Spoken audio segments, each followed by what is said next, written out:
تذكر يوما كنت تعانق دمعة الفكر تناجي الله في صبر وترجو رحمة.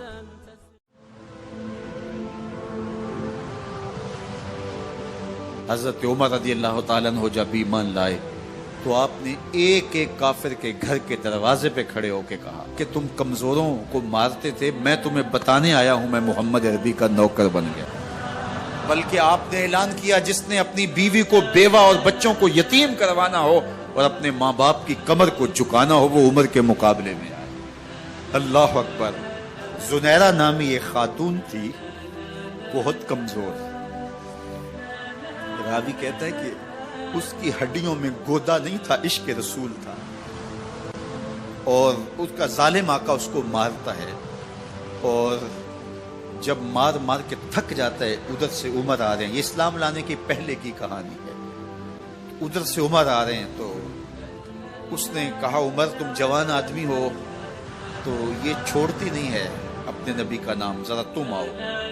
عمر کوڑا پکڑ لیتے اسے مارتے مارتے مارتے تھک جاتے ہیں تو پانی پینے لگتے ہیں، تو کہتے ہیں مجھے تیرے پہ ترس نہیں آیا لیکن میں ذرا پانی پینے لگا ہوں، اور پھر گلے کے اندر ڈال کر کے کوڑا اور اس کی رسی کو بل دیتے ہیں اور اس کی آنکھیں باہر نکل آتی ہیں اور کہتے ہیں بلا اپنے نبی کو جو تیری آنکھوں کی بینائی واپس کرے۔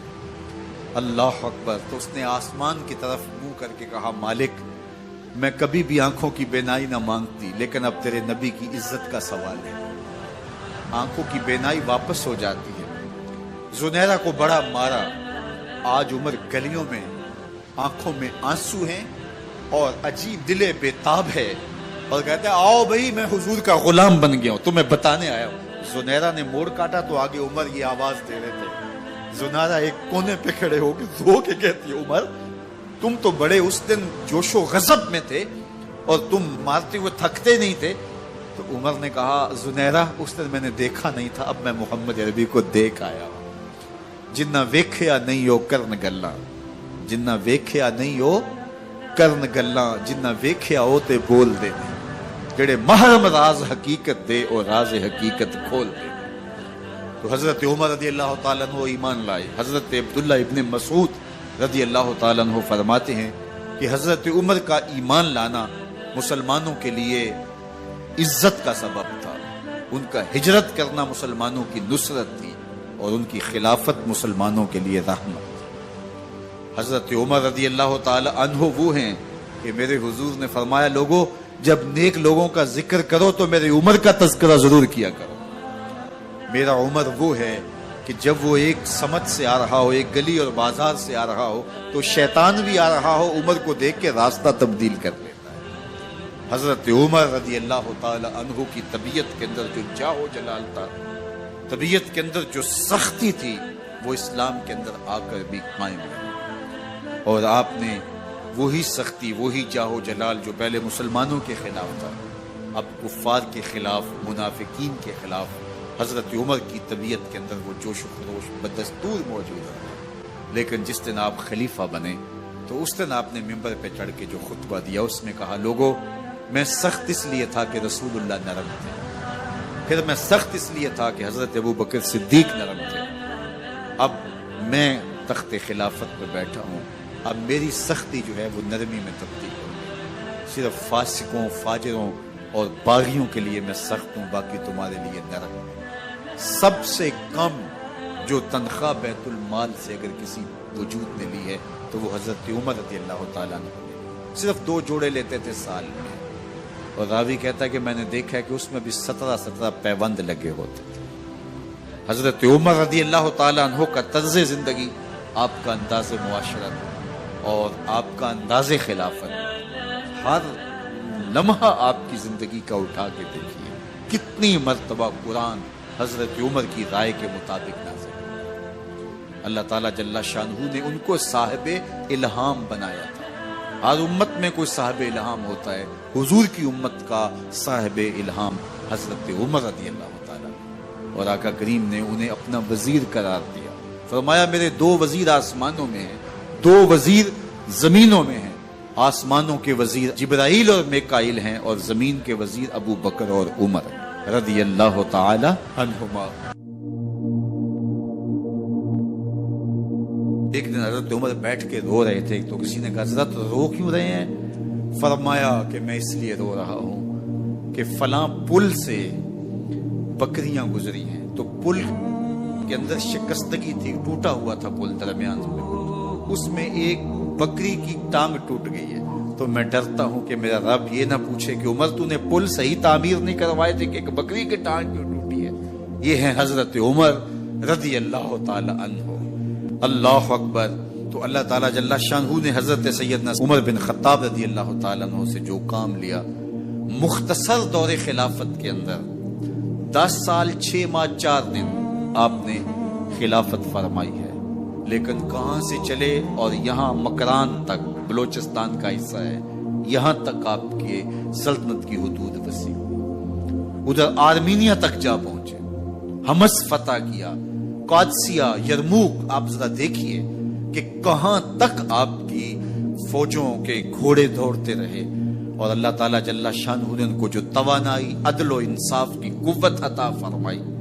اللہ اکبر۔ جب زمین پہ عدل کیا ہو تو زمین بھی حکم مانتی ہے، اور حضرت عمر وہ تھے جن کا حکم ہوائیں بھی مانتی تھی، زمین بھی مانتی تھی، جن کا حکم جو ہے وہ آگ بھی تسلیم کرتی تھی اور دریا بھی ان کا حکم مانا کرتے تھے۔ مصر کے اندر یہ رسم بد جاری تھی کہ سال کے بعد ایک دوشیزہ کو زیورات پہنا کے اچھے لباس میں ملبوس کر کے دریا کی بھیڑ چڑھایا جاتا، اس کی قربانی دی جاتی، اس کا خون بہتا تو دریا چلتا۔ جب مسلمانوں نے مصر فتح کیا تو گورنر نے لکھا کہ اسلام تو اس طرح کی رسوم کی اجازت نہیں دیتا، لیکن خشک سالی ہے، لوگوں کی فصلیں ویران پڑی ہے، تو حضرت کیا کیا جائے؟ تو حضرت عمر رضی اللہ تعالیٰ عنہ کاغذ کے ٹکڑے پہ لکھتے ہیں بسم اللہ الرحمن الرحیم، مصر کے نیل کی جانب عمر کا خط لکھتے ہیں، اے نیل اگر تو اللہ کے حکم سے چلا کرتا ہے تو چل، ورنہ ہمیں تیرے چلنے کی کوئی حاجت نہیں ہے۔ اور قاصد کو کہا یہ خط لے جاؤ اور جا کے دریائے نیل میں پھینک دو۔ قاصد جا کے خط دریائے نیل میں پھینک دیتا ہے، پانی آتا ہے، ایسا دریائے نیل چلا، 14 صدیاں ہوئی ہیں آج تک کبھی بند ہی نہیں ہوا۔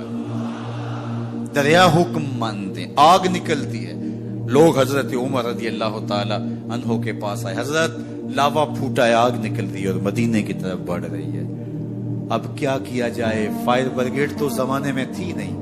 عمر نے اپنی قمیض اتاری، جس قمیض پہ 17 پیوند لگے ہوئے تھے چمڑے کے، کہا یہ قمیض لے جاؤ، جدھر آگ بڑھ رہی ہے آگے ڈھالنا، آگ پیچھے بھاگ جائے گی۔ زلزلہ آتا ہے تو زمین پہ دھرا مارتے ہیں، زمین رک جا، کیا عمر نے تیری چھاتی پہ عدل نہیں کیا ہے؟